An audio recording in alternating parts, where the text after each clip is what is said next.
Mahigit 40 pares ang sabay-sabay na ikinasal sa Baguio City. Sa Bohol naman, patok ang ilang batang nag-alamulawin sa isang pista. Yan ang balitang probinsya ni Trisha Zafra.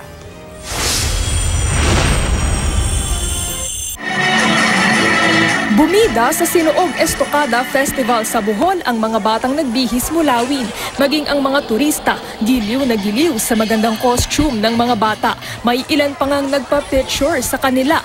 Ang kapistahang ito ay bilang pagpupugay kay San Miguel Arcangel. Malaking selebrasyon naman ang idinaos sa Baguio City dahil sa sabay-sabay na pag-aaydu ng 44 na pares sa isang mass wedding. Kabilang sa mga ikinasal ay sina Tusha May Falitang, 18 taong gulang, at ang kinakasama niyang si Laymar, 20 taong gulang.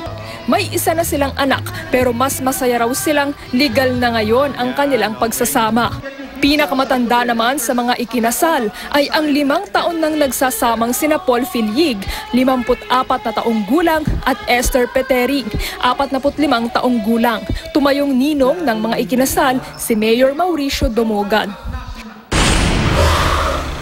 Sa Bangged Abra, abala na ang mga preso sa provincial jail sa paggawa ng parol.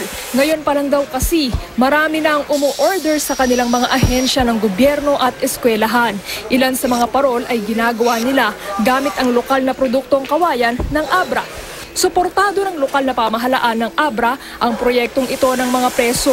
Ayon naman mismo sa mga inmate, malaking tulong sa kanila ang paggawa ng parol dahil maliban sa may pinagkakaabalahan sila, kumikita pa sila. Trisha Zafra, GMA News.